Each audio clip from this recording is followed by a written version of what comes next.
Okay, I've got a destroyed hard drive here. It's fried, so I thought I'd take it apart and just kind of show you what makes it work. This back here is called the PCB board.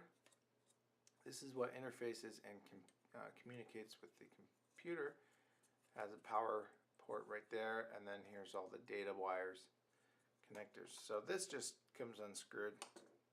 This is a motor in here in this enclosure. We'll take it apart. I took the cover off already, and typically when they attach these, they use a pretty strong rubber glue. So if you're taking yours apart, just expect that there's some type of rubber glue holding it all together. Now here's the inside, and this is what you have. The actuator arm, this is what moves across this disc here.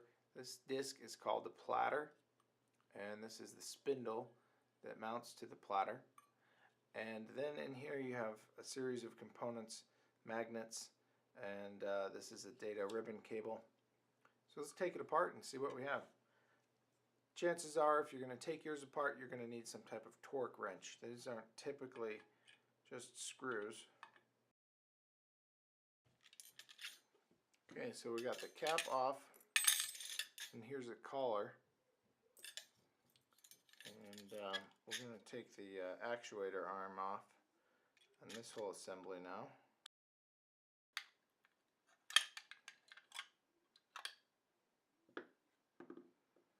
Okay, so they use magnets. There's a magnet on there. We'll take out those screws next.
Okay, so here's the platter. This is the actual disc where all of the data is written. It actually got scratched a little bit.